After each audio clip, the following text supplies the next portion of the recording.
Seja muito bem-vindos ao Mesa de Debates. Aqui quem está falando é o Guilherme. E a programação do dia, né, continua depois aqui de duas lives, né? A programação continua com mais uma entrevista que nós vamos ter aqui no nosso podcast, falar aí de temas de relevância, temas importantes aí para aqueles que buscam alguma mudança na política brasileira e também mundial. E um desses temas que precisam ser discutido, embora, né, eu particularmente tenho minhas divergências, né, que vou tentar expressar aí no ao decorrer do debate, que é a questão da reforma política. E já tratamos aqui desse tema uma vez e vamos tratar aqui novamente convidando o Nardelli Macedo, né, para falar dessa discussão. Então, Nardelli, antes da gente começar, por favor, fale um pouquinho aí de você. Eu sou advogado há 20 anos, moro no interior do Ceará, sou filiado ao PT há 15 anos, sou membro dos conselhos de controle social aqui da minha cidade, participo ativamente da sociedade, gosto muito de ler, sou membro da instituição maçônica, sou um entusiasta pelo Brasil. Maravilha, maravilha. E Nardelli, já vamos aí para a primeira pergunta e já colocar um pouco de lenha na fogueira do nosso debate. Microfone desligado.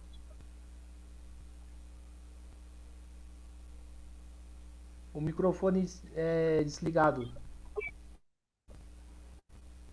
Manter o microfone desligado, senão vai ter esse barulho. Isso. Então já vamos meio colocar lenha na fogueira aqui, né? Nardelli, na sua opinião, é possível um sistema político dentro, né, dos moldes capitalistas, onde o capital, o dinheiro que é o que manda? Nós sabemos que o sistema que a gente chama de sufragista, ele existe para manter o status quo. No momento que para você ter um candidato, você tem que ser filiado ao partido político, ele já tem uma espécie de filtro para ser candidato. Então, tem uma série de exigências que se criam através da legislação, o que impede a chamada democracia direta, onde o povo realmente possa participar. O sistema sufragista, apesar de ser o mais utilizado em todo mundo, ainda é muito deficiente em relação a que nós possamos realmente ter uma democracia plena com a participação do nosso povo. Embora seja a forma mais avançada, as pessoas acham que participar de uma eleição é o mais importante, mas o próprio nome de democracia ele está envolvido com a própria participação popular. É o que, lamentavelmente, nós não encontramos no mundo de hoje. Para você ter ideia, eu participo aqui na cidade de alguns conselhos de controle social e é a maior dificuldade para as pessoas participarem desses conselhos, quando não são indicadas apenas pelos dedos dos prefeitos ou das instituições. São pessoas que têm dificuldade, quando poderia ser aproveitado um momento como esse, de participar do direcionamento de recursos e participar das decisões políticas. Lamentavelmente, é um problema cultural do nosso povo, que a legislação vigente ela ajuda a aprofundar. Tá, mas você não respondeu a minha pergunta. É possível reformar esse sistema dentro do sistema capitalista? Eu não acho, não, porque não existe possibilidade de participação plena dentro do sistema capitalista.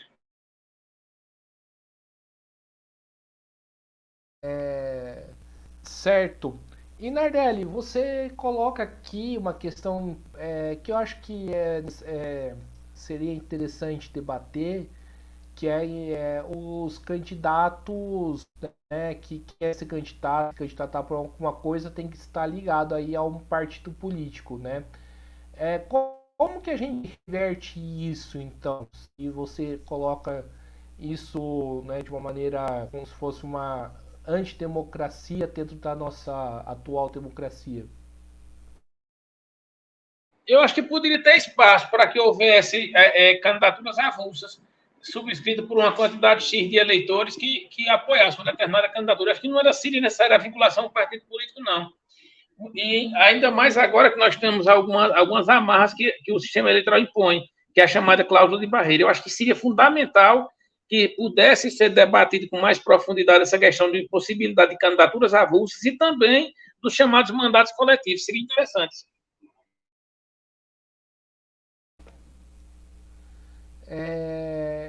Tá, mas eu queria que você explicasse uma coisa aí para mim, né? Como que uma candidatura avulsa, né, disputaria uma eleição, né, com algum candidato de partido, né, uma vez, né, o candidato do partido tem muito mais aparato para entrar numa eleição do que uma candidatura avulsa. Em primeiro lugar, tinha que haver uma mudança, para ter as candidaturas avulsas, elas precisariam ter uma mudança total no sistema eleitoral. Em primeiro lugar, tem que se mudar a questão do sistema de eleição para deputado, por exemplo. Nós teríamos que ter na eleição majoritária não haveria problema, e poderia também mudar a forma de arrecadação, ou o financiamento público de campanhas. Em relação ao sistema eleitoral, teria que mudar o sistema de voto, nós não poderíamos ser admitidos do sistema proporcional. Salvo engano, eu li em algum lugar que só tem 2 países no mundo que tem um sistema proporcional de apuração para voto para eleição parlamentar, que é o Brasil e a Noruega. A Noruega com 4 milhões de habitantes, o Brasil com 150 milhões de eleitores. Então, é um sistema que ele distorce a representatividade. E teríamos a possibilidade de ter candidaturas avulsas desde que não houvesse sistema proporcional. Entrando em um debate recente, né, que ocorreu, né, na nossa política nacional, a gente teve aí governadores, né, da região sul, né, mais especificamente o Romeu Zema e o Eduardo Leite, que queria fazer um bloco sudeste, né, contra norte e nordeste. Como que você vê esse tipo de ação? É lamentável que o governador de um estado chamado Minas Gerais, o estado que é chamado Estado da Integração Nacional, tem divisa com todas as regiões do país, quase. Um estado que tiveram figuras proeminentes da democracia sufragista brasileira, como Juscelino, Tancredo Neves, proponha um tipo de coisa desse, como se houvesse uma disputa entre Norte, Nordeste e o Sul do país. Na realidade, o consórcio Nordeste, como existe aqui na nossa região, ele não visa disputar espaço com ninguém, ele visa apenas recuperar a dívida histórica que o Brasil tem conosco. Historicamente, em todas as lutas libertárias de nosso país, historicamente, grande parte das pessoas que se destacaram nesse país no campo social, no campo político, no campo religioso, até mesmo no campo intelectual, são nordestinos. Os nordestinos têm seu valor. Lamentavelmente, eu fico triste com uma expressão, um comentário dessa natureza vindo do governador de Minas Gerais. É lamentável. Cidadãos nordestinos e nortistas não têm nenhum interesse em disputar espaço com ninguém. Ao contrário, apenas queremos reservar um pouco mais de atenção do nosso país para a nossa região, uma região historicamente sofrida, historicamente abandonada, e que agora está tendo a oportunidade de, no debate político, no debate do Congresso Nacional, recuperar alguns espaços para a nossa região. Eu lamento muito, porque um debate dessa natureza, se fosse levado a sério, acredito que não será nem por parlamentares, nem por intelectuais, nem pela classe política. A gente lamenta muito porque poderia gerar uma situação de defesa do desmembramento nacional. E não é isso que o governador jurou quando fez seu termo de posse. Ele jurou lutar pela integridade do Brasil, que todo político defende a integridade do nosso país. Uma proposta dessa, né, que o Zema fez, ela é plausível de ir para frente, né, de desse consórcio sul-sudeste existir? Não tenho muita crença nisso, não. Por quê? Porque para isso dar certo, todos os governadores tinham que estar na mesma sintonia. Todos os senadores, todos os deputados federais. Ele diz que o Sudeste e o Sul do país têm 56% dos parlamentares e não tem a mesma força no Congresso Nacional. Para isso, todos os 56% dos parlamentares eram para estar todos vinculados a ele. Não acredito que os parlamentares do Sul do país, grande parte deles, pessoas ligadas à esquerda, pessoas ligadas ao movimento de união nacional, pessoas que têm origens no Nordeste, tenham esse interesse de ter essa divisão do país. Eu acho que foi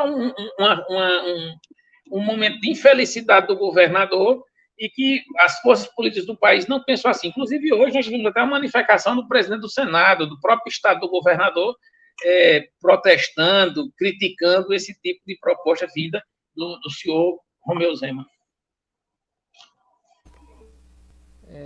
Certo.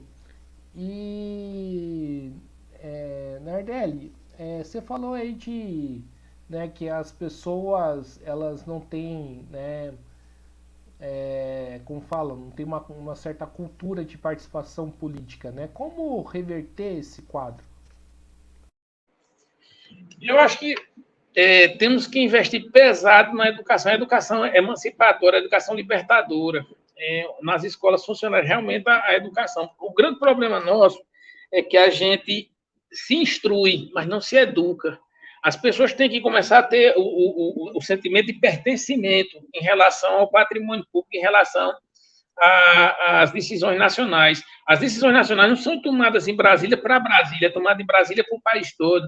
As decisões que são tomadas na Câmara Municipal, no Congresso Nacional, na Assembleia Legislativa, nos Conselhos Populares, nas prefeituras, nos governos de Estado, no Palácio do Planalto, não são destinadas ao espaço, nem aos alienígenas, são destinadas a nós mesmos. E muitas vezes as decisões que são tomadas são contrárias aos nossos interesses, porque nós não participamos dessa elaboração, nós não participamos desse debate. Hoje eu vi um exemplo, um debate rapidamente, eu tive tempo de dar uma olhada hoje na imprensa. O presidente Lula ele teria sancionado uma lei que trata da ozonoterapia. Dizem que as instituições médicas criticam, ou seja, a população nem sabe o que significa isso, e foi sancionado. E se a gente tivesse uma participação maior, tivesse participando dos debates, certamente a gente saberia se era correto ou não, e saberia opinar em relação ao governo para sancionar ou não isso. É uma situação de alienação total que a gente está vivendo, alienação das pessoas. Eu fiquei muito feliz apenas num momento de falta dessa cultura, o lampejo que nós tivemos no ano passado, onde o presidente Lula ganhou por apenas 2 milhões de votos, mas ganhou. Eu ainda temi uma derrota para o senhor Jair Bolsonaro, tendo em vista esse atraso cultural do nosso povo, que não participa, não presta atenção às decisões políticas, elege um deputado como se estivesse elegendo, pelo menos aqui na minha região, como se estivesse elegendo um time de futebol. Eu acho que está faltando esse debate. E a gente, as ruas, nós que formamos a esquerda consciente, não é levando conceitos prontos, mas debater com a população os problemas que ela tem e, ao mesmo tempo, suscitar nelas que a grande solução para os problemas está na população mesmo. Quem vive o dia a dia, quem tem condição de discutir algum problema que se tem e tentar solucionar esses problemas. Amanhã, por exemplo, aqui em Maurici, nós teremos uma conferência do Conselho Municipal de Segurança Alimentar, onde nós tentaremos suscitar nas pessoas, eu fiquei encarregado do eixo controle social e participação política, tentaremos dialogar com as pessoas essa questão de retirar deles mesmos novas ideias para o combate à fome, para a democratização dos meios que as pessoas possam ter para se alimentar. Eu acho que a gente tem que fomentar nas pessoas esse debate, fomentar, puxar delas, tentar delas as soluções para os problemas e mostrar a importância que elas têm na resolução desses problemas. Eu tentarei fazer isso amanhã nessa conferência e a gente já tem tentado fazer isso aqui na região. E eu espero que a esquerda brasileira, não por termos chegado ao poder agora com o presidente Lula, mas a gente continue esse trabalho de conscientização da população do papel fundamental que ela tem na elaboração das políticas públicas e também na solução dos seus próprios problemas.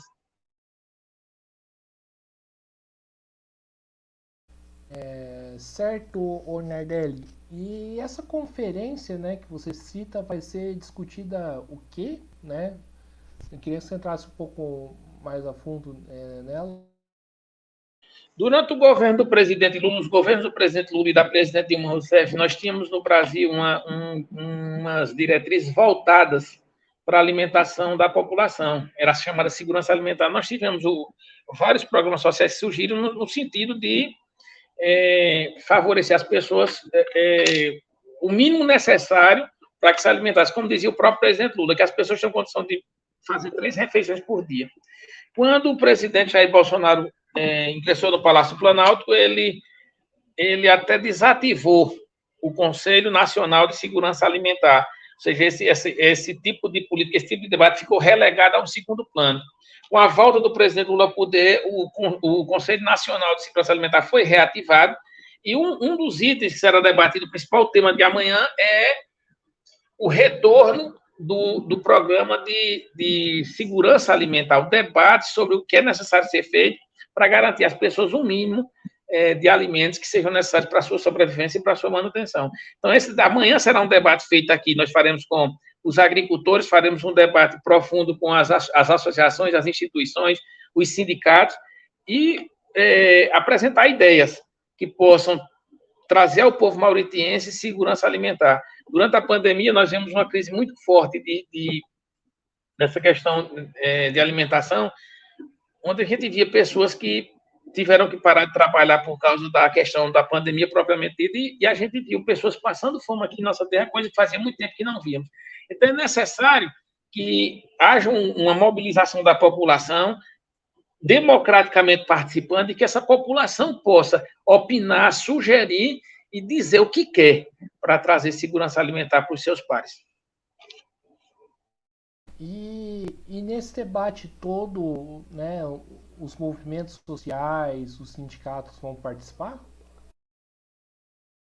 Estão todos convidados, os conselhos de controle social, estão convidados os sindicatos, estão convidados as associações de agricultores, estão convidados os próprios agricultores, estão convidados todas as secretarias municipais que trabalham com a parte social, para que haja um amplo debate. Nós estaremos promovendo amanhã não, depois da manhã, salvo engano, depois da manhã, na Câmara Municipal de Maurício, um amplo debate com todas essas forças, com todas essas correntes, e inclusive os palestrantes serão pessoas que vivem diariamente. O nosso secretário de Agricultura será um dos palestrantes, o nosso amigo Paulo Gomes Cavalcante, e a professora Mônica Macedo, de Fortaleza, ela estará também fazendo uma explanação sobre a necessidade, o renascimento dessa política de segurança alimentar para as pessoas. Sim. Ô, Nardelli, me explica uma coisa aqui, né? Você falou aí do tratamento de ozonioterapia, né? Criticou, né, por que tem gente que está criticando, né, essa medida do Lula. Mas eu gostaria que você falasse um pouco mais sobre isso, né? E o que difere esse tratamento, né, ozonioterapia no governo Lula e do que foi feito, né, na pandemia com o Bolsonaro?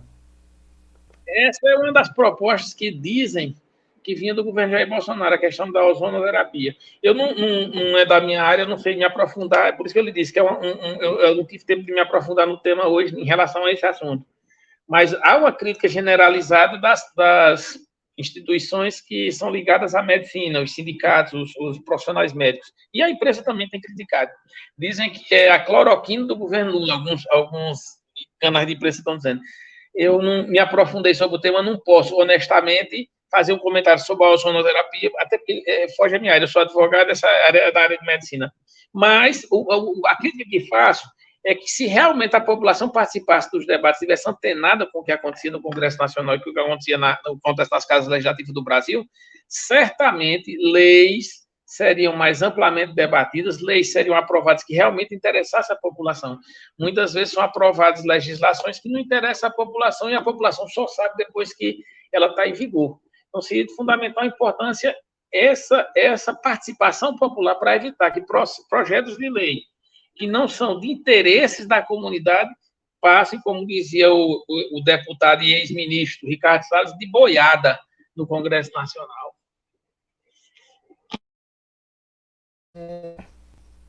Certo, Nardelli. E, Nardelli, uma das coisas que eu critico aí nesse regime, né, político, em relação ao fato que nas eleições os partidos chamados ideológicos, principalmente os partidos de esquerda, como cito aqui o PSTU, o PCB e a UP, eles não têm direito de tempo de TV, né? E não têm direito de participar dos debates. E quando a gente viu no ano passado, até o padre, né, de festa junina, o padre Kelmo, participou, né, dos debates, e esses partidos que, né, agregam, né, no debate político não participaram. E aí eu gostaria de saber aí de você, né, como reverter isso, né, como fazer com que esses partidos ideológicos participem, né, tenham espaço, né, mais espaço aí nas eleições. O presidente Lula, quando teve no primeiro, foi no segundo mandato, ele propôs, na época, uma espécie de Assembleia Constituinte para debater a reforma política e eleitoral no país. E eu não vejo outra forma de fazer, não. Por quê? Porque da forma como está posta a coisa hoje, é feita para não mudar. No momento que você diz que para alguém ter horário de televisão, você tem que ter uma quantidade X de deputados e não dá as condições para esses deputados serem eleitos, a tendência é permanecer mais do mesmo. E enquanto não houver a possibilidade de um debate amplo com a sociedade, não houver reforma política onde haja um debate profundo sobre a organização dos partidos políticos, a questão do sistema proporcional, a questão do financiamento público de campanhas exclusivo, enquanto não houver a possibilidade de um debate sobre talvez até as candidaturas avulsas, enquanto não houver a diferenciação entre o mandato do presidente, a eleição do mandato presidencial e a eleição do mandato do parlamento, eu vejo muita reserva ser no mesmo ano, porque você deixa de valorizar o principal debate, que é o debate legislativo e debate só o executivo. Então, eu acho que a eleição parlamentar era para ser tratada com mais profundidade em nosso país, que é onde realmente vêm as mudanças para esse país. A gente só vai conseguir mudar alguma coisa se houver um parlamento eleito, e não é mudar muito, são mudanças cosméticas, porque eu também não acredito em mudança pela via eleitoral, não. É mais mudanças superficiais. Mas mesmo essas mudanças superficiais só irão acontecer no dia que houver uma valorização maior, um debate maior, um aprofundamento da participação popular na eleição parlamentar. Não adianta nada colocar o presidente Lula na presidência da República e ter que engolir, ele tem que negociar com as forças de direita, como ele está tendo que fazer agora, porque senão não tem uma maioria parlamentar para aprovar os projetos em prol do nosso povo. E a quanto custa o decote que fazem nesses projetos em prol do nosso povo, para que a direita faça suas intervenções e a população perca mais ainda. Então, sem uma reforma política séria, ampla, e com a possibilidade de mudar esses conceitos que eu estou lhe dizendo, eu não vejo com muita facilidade a mudança, não. E você criticou bem. Onde é que uma pessoa como o padre Kelmo, eu não vi ele debatendo nada, eu não vi nenhuma proposta durante a campanha presidencial. Enquanto isso, nós temos partidos ideológicos, partidos que têm fundamento, partidos que têm alguma coisa a contribuir, são alijados do processo eleitoral. É uma crítica contundente e procedente. Perfeito. E o Nardelli, falando de reforma política, né, a gente poderia discutir aqui o alto salário, né, dos funcionários de alto escalão, né, do Estado, seja deputados, senadores, ministros, né, que ganham muito e ganham muito mais do que boa parte da maioria da população, né, ganha. Né? Como reverter isso? Né? Porque o cara que começa a ganhar 10 mil, 15 mil reais por mês acaba meio que, né, acaba não sabendo o que a população tá sofrendo, né? Porque vive uma outra vida.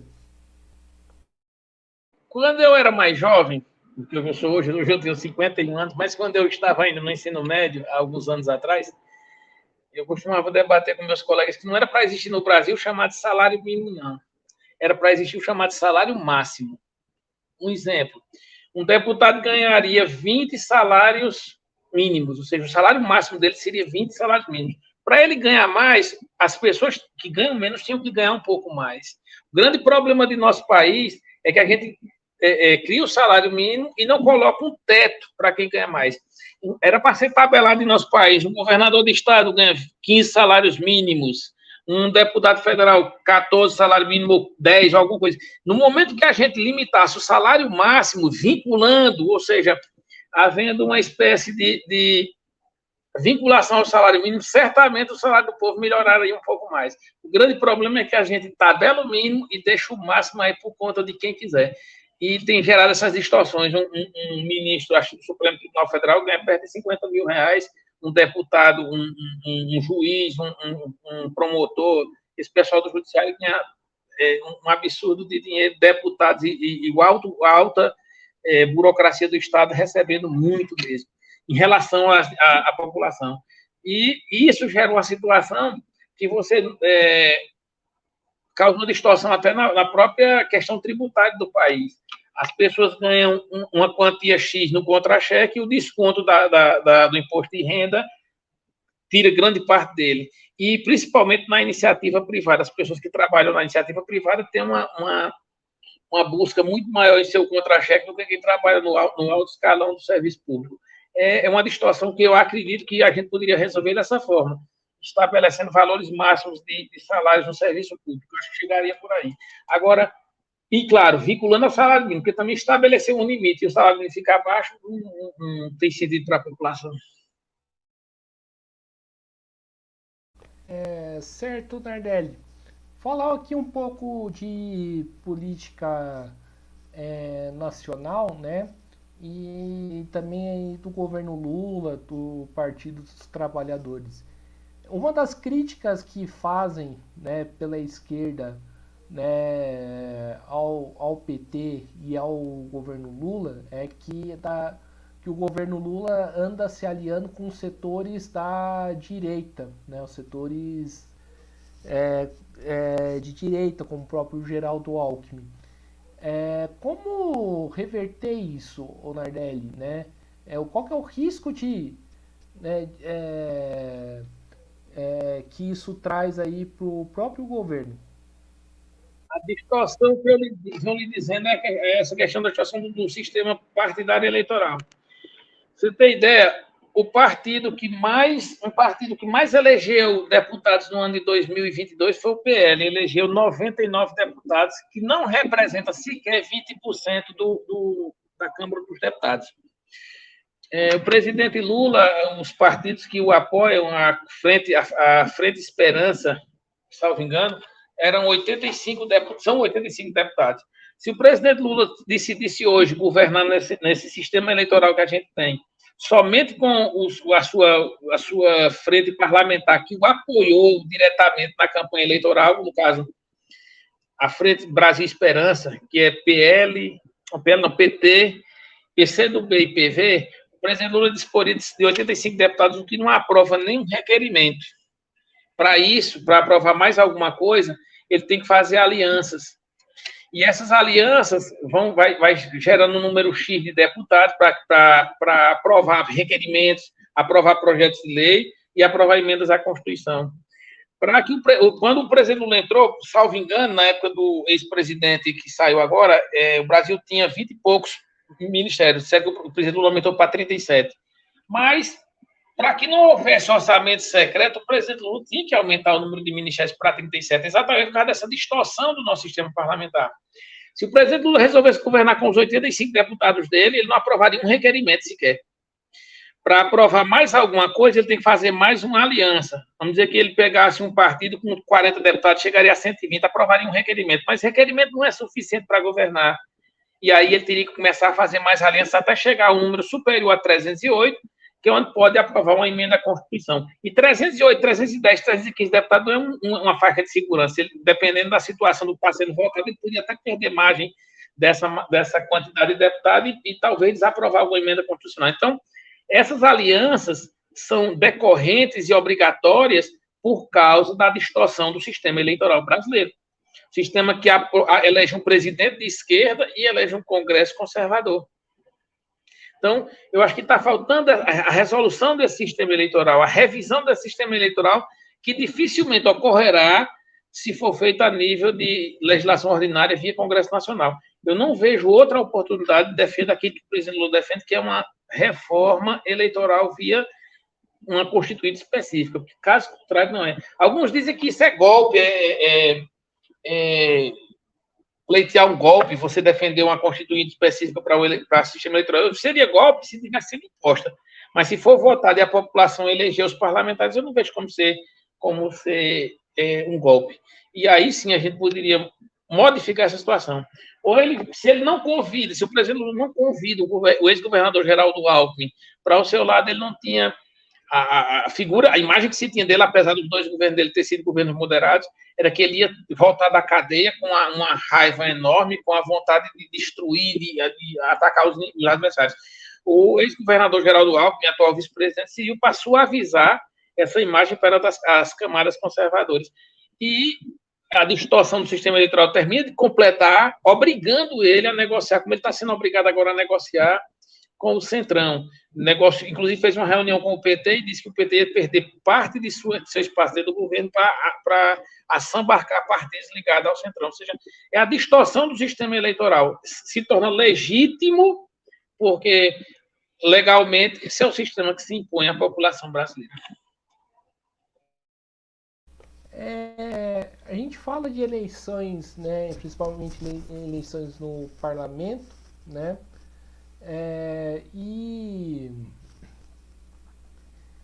mas como que, por exemplo, o partido que ganha, né, ou os partidos de esquerda vão competir com os partidos, né, da ordem que tem, né, como eu falo, muito aparato, tem dinheiro para poder, né, bancar uma eleição?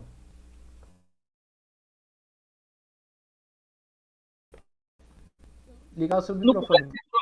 Eu disse a você que eu achava de forma errada a gente vincular a eleição do parlamento à eleição presidencial. Por quê? Porque é uma grande distorção.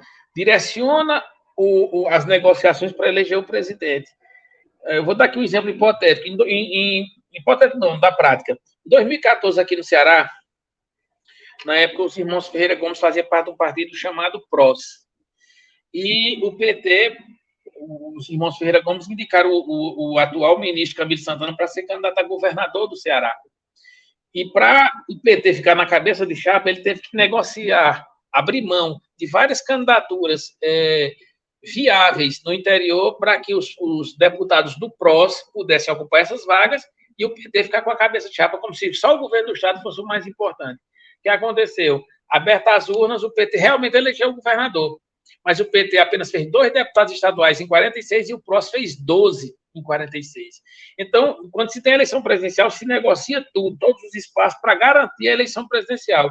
Muitas vezes se aceita eleger apoiar um determinado governador de estado que não faz parte do seu espectro político para garantir o apoio dele para a eleição presidencial. E o mesmo acontece com os parlamentares.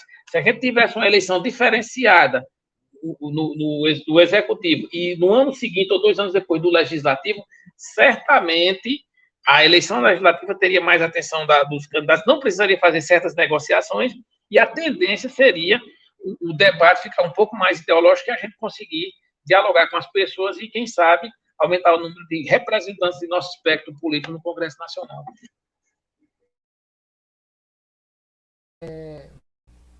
Nardelli, estava pensando aqui, não seria o caso, né, do governo ter uma inserção nos movimentos sociais, os movimentos sociais serem mais participativos? Exatamente o que eu lhe digo, é a participação. E a esquerda tem esse problema. Quando chega no poder, ela esquece que tem que continuar mobilizando as pessoas, ela tem que continuar mobilizando os movimentos sociais, ela tem que continuar mobilizando os sindicatos, chamar as pessoas para participarem do governo, conscientizarem as pessoas que o governo não é do presidente Lula, é da própria população, principalmente a população de baixa renda dos movimentos sociais. Quando a esquerda chega ao poder, é uma crítica que sempre fiz, quando nós chegamos ao poder, lamentavelmente, aqui agora nós esquecemos de voltar a pisar no barro, a botar o pé no chão, a entrar na poeira. e falta esse debate. Eu espero que a gente não se habitue, como é que se diz, não se acostume a estar na cadeira do presidencial, a cadeira do governo, e esqueça que nossa força, já que nós não temos muita força no Congresso Nacional, nossa força para fazer alguma mudança depende da participação dos movimentos sociais e das camadas populares.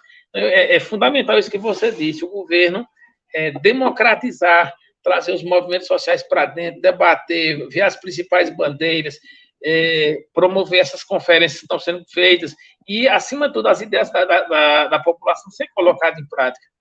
Então, é fundamental a participação da população e dos movimentos sociais no debate político e no governo do presidente Lula. Certo. E, Nardelli,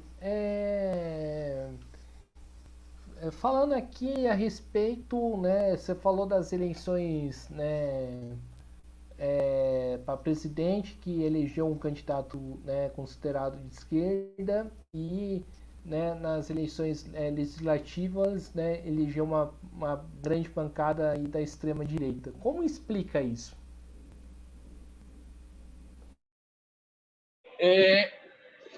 Os partidos que mais têm capilaridade no nosso país são os partidos de direita. Se você analisar direitinho e fizer um estudo no país todo, o partido mais presente no país acho que ainda é o MDB. Ele está presente em quase todo o território nacional.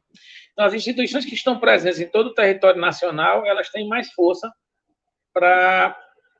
no campo eleitoral. E, além disso, no mandato passado, nós tivemos o famoso orçamento secreto. O que era o orçamento secreto era a destinação de verbas do orçamento diretamente pelo Congresso Nacional, pelo presidente do Congresso, pelo presidente da Câmara dos Deputados, para parlamentares destinarem para onde que ia de forma subrepetícia. Então, esse orçamento secreto, ele bombou a candidatura de muita gente, bombou muitas candidaturas de direita. Não é à toa que eles elegeram quase 70% do Congresso Nacional, com verbas públicas que dizem que chegaram à faixa de mais de 50 bilhões de reais, ou seja, muito dinheiro investido de forma não democrática, de forma não republicana, e que bombou várias candidaturas. Eu continuo dizendo e achando, ainda bem que tivemos essa coragem de segurar um pouco, segurar esse orçamento secreto, não foi nem nós, foi o Supremo Tribunal Federal. Então, o veto ao orçamento secreto é uma forma de diminuir a força que a direita teria no campo eleitoral, mas nós sabemos que no nosso país o PIB ele apoia amplamente os partidos de direita. O PIB nacional ele não admite que candidatos de esquerda cheguem a lugar nenhum. O presidente Lula, eu faço parte de um grupo aqui no Ceará chamado Juristas pela Democracia, inclusive Maxwell participa, é um amigo da gente, amigo meu, amigo seu, companheiro de partido. Eu dizia muito que o presidente Lula, vencendo a eleição, ele não ia ter muito problema no primeiro ano de mandato, não, porque estava vindo com o respaldo das urnas e que a população, naquele primeiro momento, estava com ele. O que é que ele tinha que fazer? Continuar buscando o apoio dos movimentos sociais, sempre defender isso, buscando o apoio dos movimentos sociais da população, continuar a fazer uma política econômica, uma política social mais forte para continuar mantendo o apoio da população, porque senão a tendência seria, num segundo ano de mandato, já que ele praticamente não se alinhou a nível internacional à vontade dos Estados Unidos da América e nem a nível nacional ainda, em sua totalidade, ao pensamento das camadas mais elitizadas da população, ele ia ter muito problema num eventual segundo ano, terceiro ano de governo, enfrentando resistência fortíssima. Mas, até agora, nota-se que ganhou a eleição com 51 a 49 e as pesquisas de opinião já diz que ele já está com um patamar de apoio popular acima de 55%. Espero que se mantenha assim, caso contrário vai ter muito problema no segundo ou terceiro mandato. Por quê? Porque já colocaram o vice-presidente foi praticamente imposto, o presidente Lula teve que escolher amansar o PIB para que, em eventual insucesso na vontade deles do presidente Lula, eles tenham uma garantia de quem possa assumir e cumprir suas vontades. É um pensamento pessoal meu, mas eu acho que é assim. Disse isso na campanha eleitoral do ano passado, nos grupos que fazia parte. Eu achava que o presidente Lula estava sendo afiançado pela candidatura de Geraldo Alckmin, mas no sentido de, se não desse certo, o pessoal das elites, o pessoal de São Paulo, o PIB da Avenida Paulista, teria quem colocar no lugar do presidente Lula.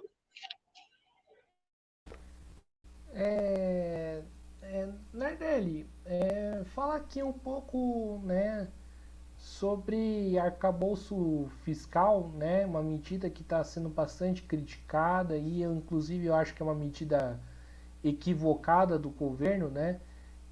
Por que dessa medida do arcabouço fiscal, né? Pode falar que o arcabouço fiscal é um novo teto de gastos? Eu entendo o seguinte: quando houve a queda da presidente Dilma, eu acho que houve um pacto dos golpistas, as pessoas que a derrubaram, com alguns setores do PIB brasileiro. Por exemplo, houve uma garantia, na minha singela opinião, com a Avenida Paulista, com a Fiesp e com a Câmara Empresarial, de que haveria uma reforma trabalhista, ou seja, haveria mudança na legislação trabalhista, e eles fizeram a reforma trabalhista.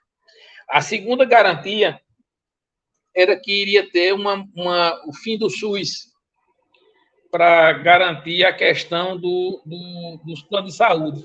Não acabou o SUS graças à pandemia.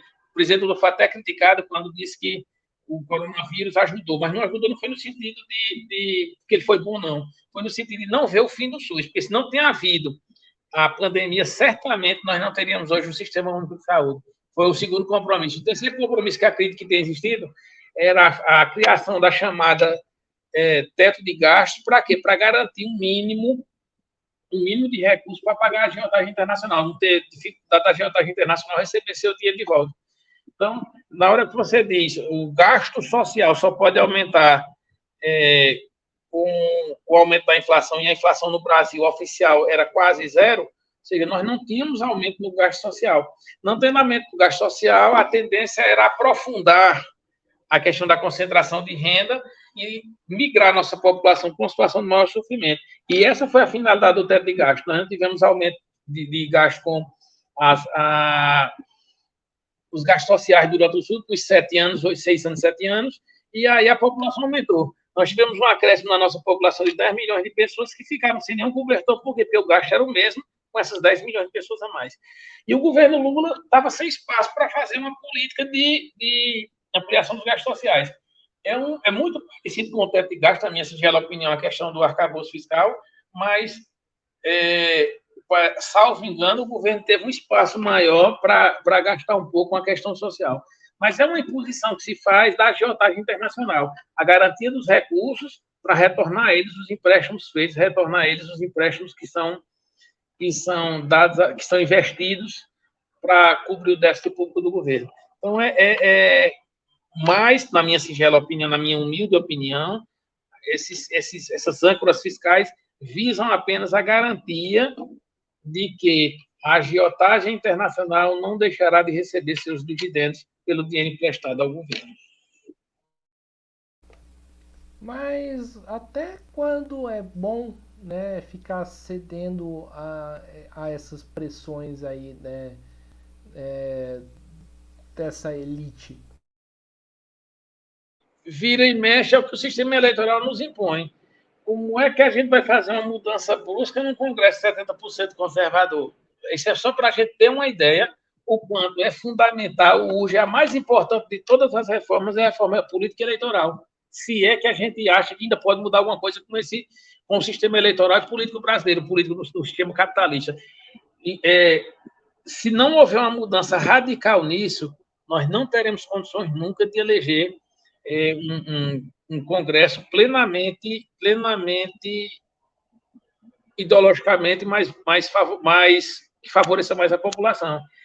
É como eu lhe disse, primeiro, falha a questão da educação, da cultura popular, que não se tem a cultura de votar alinhado presidente e parlamento, até porque as negociações que se levam à candidatura se levam em consideração os espaços políticos que vão manter o conservadorismo. Aqui no Nordeste nós tivemos o debate onde os partidos de esquerda tiveram a abrir mão de vários espaços para manter as candidaturas conservadoras, desde que elas apoiassem o presidente Lula. Ou seja, colocamos o presidente Lula lá, mas elegemos 30% do parlamento. Ou seja, praticamente dissemos a eles que eles vão sobreviver vários anos a nossas próprias custas, né, que tivemos a obrigação de negociar com eles, que foi o que o sistema eleitoral nos impôs.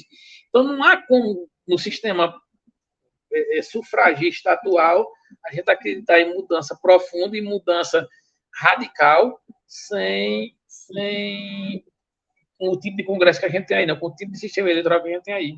Ou há uma mudança, um debate profundo, como eu lhe disse, na questão do financiamento das campanhas, porque aí haveria uma menor participação do PIB na eleição dos parlamentares, o financiamento público exclusivo, a questão da reorganização da estrutura partidária, a questão da desvinculação da eleição do parlamento com a eleição do executivo, eu não vejo como muita mudança, não. Se bem que mesmo com isso aí também não é muito garantido muitas mudanças, não. Porque o que a gente consegue mais no sistema capitalista são mudanças cosméticas. A gente não consegue mudanças radicais que realmente tragam mudança no padrão de vida do nosso povo. Porque muito difícil o sistema sufragista, no sistema parlamento, num sistema onde as pessoas concentram a escolha dos governantes apenas no voto, nós temos no sistema capitalista uma mudança estrutural no sistema que está aí. Eu não vejo muita crescimento, não, mas a tendência, se fizermos uma reforma política, é darmos um pouco mais de espaço para os candidatos ideológicos chegarem ao poder. Eu acho que seria essa a oportunidade de fazer alguma mudança, alguma reforma. Mudanças radicais muito complicadas, reformas. Ô Nardelli, falando de financiamento, né? A questão do financiamento público, né, e a proibição do financiamento privado. Uma empresa que quer financiar uma candidatura, ela pode, né, aplicar o dinheiro dela sem ser na pessoa jurídica, né? Como lidar com esse problema? Salvo engano, eu vi um debate um ano aí, eu assisti um debate no Senado. Tinha uns 3 ou 4 senadores debatendo essa questão. O financiamento da campanha eleitoral era para ser, na minha opinião, novamente, para ser público, exclusivo e dando-se o mesmo espaço a todos os candidatos, e eu acho que esse financiamento público só era para financiar única e exclusivamente material de campanha, ou seja, o santinho, esse tipo de coisa. E também o horário eleitoral. E não precisava passar pela mão dos partidos, podia ser a própria Justiça Eleitoral que contrataria um canal de televisão, ou os canais de televisão, ou pagaria de forma uniforme os canais de televisão, para apresentar o programa eleitoral. E também contrataria uma empresa para fazer, as empresas pagariam as empresas para fazer a propaganda eleitoral para a televisão, que não precisaria muito rebuscamento, não, já que a gente tem a obrigação de debater ideias. Não precisaria imagens, superproduções, não. O simples debate do político com o povo era o que era mais importante. Lamentavelmente, a gente dá mais espaço hoje, com o dinheiro do fundo partidário, para investir pesado em campanhas super produzidas, campanhas onde o debate de ideias fica quase zero. Aqui, num dia desse, eu fiz uma pesquisa, fiz umas perguntas aqui na comunidade, quem é que o pessoal lembrava e quem tinha votado para deputado na última eleição. E olha que a cidade é pequena, uma cidade que praticamente uma eleição de deputado é como se fosse uma eleição para prefeito. E tem gente que não lembra quem votou. Então, é essa situação. Acredito piamente que financiamento público exclusivo de campanha, com o dinheiro gerido pela Justiça Eleitoral, limitado à propaganda eleitoral impressa e à imagem do candidato na televisão defendendo seu ponto de vista, defendendo suas ideias, e também em debates, e mais nada. Eu acho que seria desnecessário essa questão de grandes comícios, eu acho que seria desnecessário essa questão de grandes produções para a televisão. Eu acho que a gente tem que mudar muito isso e partir para o que realmente interessa, que é o campo das ideias, defender aquilo que interessa à população. E a esquerda, enquanto nós não conseguimos evoluir para um sistema desse, a própria esquerda ir a campo e começar a debater com a população essas ideias novas. É como eu lhe disse, a gente se acomoda muito, a gente não sai de casa, a gente não vai para as ruas para debater com a população. O governo, o PT teve muito essa dificuldade quando foi na época do impeachment de Dilma. O PT não conseguiu mobilizar nas ruas o número suficiente de pessoas para impedir que acontecesse o impeachment, exatamente por causa disso, porque quando chegou no poder, não dialogou mais com ninguém. E nós tivemos dificuldade de chamá-los para o tablado. Então, eu acho que seria uma forma, era reduzir o gasto em campanha com financiamento público, seria um gasto altamente fiscalizável, sem nenhuma dificuldade de fiscalização. E, se houvesse um excesso por parte de algum candidato, ficaria muito claro, porque a situação seria posta para todos os candidatos de forma igual. Mas é algo a se debater numa ampla reforma eleitoral e política. Perfeito. Eu peço aqui até desculpas, que acho que a minha tela aqui, né, congelou, né, por alguns, né, minutos ou alguns segundos, né, mas está tudo aqui de volta ao normal, então vamos continuar aqui o debate. Ô Nardelli, outra coisa que a gente precisa conversar sobre, por exemplo, eleições, né, se a gente for ver um debate de candidatos ou até mesmo a propaganda eleitoral, fica muito gente prometendo várias coisas e tem pouco debate ideológico, né? E parece que é uma estrutura feita para isso. Como reverter essa situação, né? Porque a população tem direito de saber, né, o que o candidato pensa, né, sobre como, por exemplo, ter mais educação.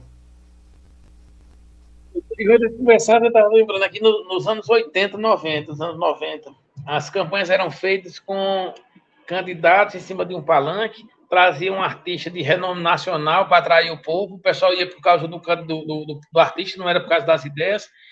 Quando começou esse século agora, tiraram esse monte de obrigação, ou seja, não se pode mais doar nada. Antigamente também tinha a camisa, tinha um chaveiro, tinha um chapéu, tinha o boné, tinha tudo.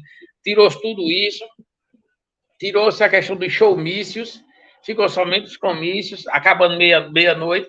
Já foi um avanço para a oportunidade de se debater as ideias, mas não se mudou o formato dos programas eleitorais de rádio e televisão. Ficou praticamente a mesma coisa. E o que empolga para as pessoas é aquela chamada visual, aquela situação de... Um dia dessa aqui, eu estava numa escola e uma pessoa tratando de uma situação aqui própria da cidade, um calçamento. Eu disse, rapaz, quando um deputado teve aqui o ano passado pedindo voto, você tratou do calçamento de sua rua? Ele disse, não, eu votei nele porque o vereador tal pediu. Eu disse, mas quando o vereador tal foi lhe pedir, você tratou o vereador, está aqui o calçamento, eu voto, agora vamos organizar com o deputado para ver se consegue algum recurso, fala com o governador para trazer algum recurso para consertar a minha rua. Você tratou desse assunto? Eu disse, não. Se você tratou, se o deputado tinha algum interesse em trazer, em iniciar um debate aqui na cidade sobre a questão de geração de emprego e renda, não. Eu só digo, nós estamos perdendo a oportunidade de debater essas coisas. E é isso que acontece. As pessoas não se ligam, quando vai exercer o direito do voto, para debater esses temas. É culpa do nosso sistema educacional que é falho, é culpa nossa, até certo ponto, nós, militantes da esquerda, que não debatemos com a população sobre isso, a gente permite que fique tudo à vontade.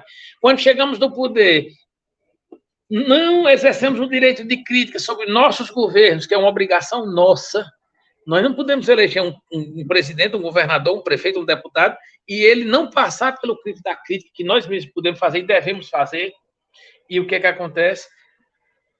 Tudo continua como antes. Então, esse debate, a esquerda tem que ir para as ruas, temos que buscar melhorar o sistema educacional, temos que melhorar a forma de inserção da população no debate político nacional. E, se não tivermos uma reforma eleitoral mais forte, mais poderosa, mais aprofundada, que muda o sistema eleitoral que a gente tem hoje, nós vamos continuar esses debates durante vários anos e não vamos ver nenhuma mudança significativa e sem a participação do nosso povo. A participação popular é importante para o cidadão, porque é uma jornada de mão dupla. O cidadão melhora porque ele passa a entender o que acontece no governo, e o político melhora a administração porque sabe que o cidadão está prestando atenção e vai criticar e vai cobrar dele. Então, acho que está faltando essa conscientização política, que é o que, lamentavelmente, nós não temos na nossa comunidade. Maravilha, Nardelli. Para a gente indo finalizar aqui o nosso debate, né? Você tocou numa questão de extrema importância, né? Do fato de nós de esquerda né, poder exercer o direito de crítica a governos e mandatos considerados, né, de esquerda. Eu vejo muita gente, né, quando, por exemplo, eu faço qualquer crítica ao governo Lula, né, o pessoal torce o nariz, né? Por que que existe esse sentimento, né, de gente de esquerda torcer o nariz quando escuta crítica? Aqui no Sertão eu costumo dizer que isso é o chamado disputa Vasco e Flamengo. Você elege um político, não é porque o político vai fazer alguma coisa pela sua comunidade, é porque você acha que tem que ser vinculado àquela diretriz, àquele pessoal para sempre. Ou seja, se eu sou filiado ao PT e me orgulho disso, mas se o PT municipal lançar um candidato que não vale a pena, que não tem a ideologia do partido, que ele não atenda às posições ideológicas do partido, eu não sou obrigado a votar nele. E o candidato que foi eleito pelo partido que eu faço parte, o partido que eu ajudo a construir diariamente, o partido que eu apoio diariamente, eu não puder abrir a boca para dizer que ele está errado quando ele está errado, isso não é democracia, isso não é debate. Foge a qualquer ideologia do campo da esquerda. Que o que é que a gente defende na esquerda? Que as pessoas tenham o direito a participar. E não existe participação somente com concordância. Dentro de casa, a gente discorda de nossos pais, de nossos filhos, a gente discorda das esposas. Por que eu não posso discordar de algo que está sendo feito a nível municipal, estadual e federal, porque o partido que eu votei está no poder? Onde é que está escrito isso? Por que eu não posso criticar? Por que eu não posso dizer que está errado? Por que eu não posso ajudar a construir algo diferente que eu acredito que seja diferente, que tem que ser diferente? Então, é por essa omissão de alguns que muitas vezes passamos 14 anos e terminamos no impeachment. Não foi numa derrota eleitoral, foi num golpe de Estado. Por quê? Porque a gente podia ter criticado algumas posições, não talvez do governo, mas do próprio partido, que abriu mão demais de muitos espaços. A gente podia estar criticando a própria esquerda, que não apoiou o governo, que não foi até os movimentos sociais, continuar com eles mobilizados para apoiar um governo que era popular. Então, faltou muito isso, nós nos acomodamos. E é necessário, é fundamental a crítica.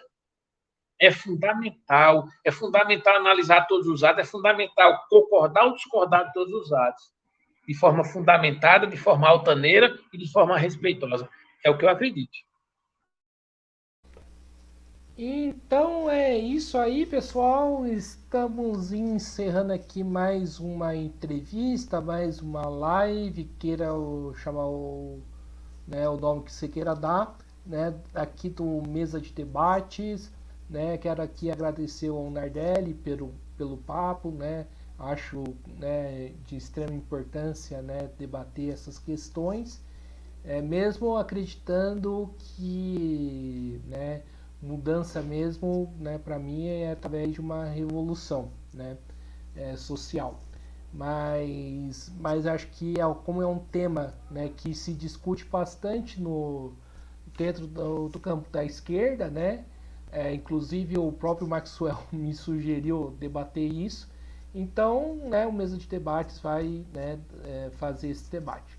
Então eu quero aqui agradecer ao Nardelli, né? E passo a bola aqui para ele novamente e fazer as considerações finais.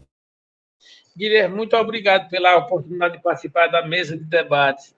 Muito obrigado a você, a Maxwell, por essa oportunidade de dizer que concordo com você. Mudanças estruturais não tem, não, sem uma revolução, não, sem a população e as ruas, sem haver uma ruptura do sistema que aí está. E muita gente confunde isso com falta de democracia. Democracia é a participação popular. Eu posso ter o sistema que eu tiver, mas se eu não tiver participação popular, não é democracia.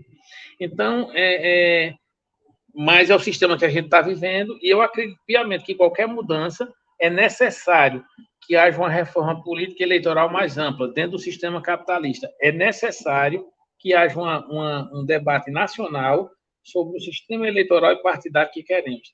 Se continuar nessa estrutura que está, mudança para a camada mais pobre, mais humilde, mais simples da população, não vai ter nenhuma. A classe trabalhadora, nenhuma. Muito pouco, por sinal.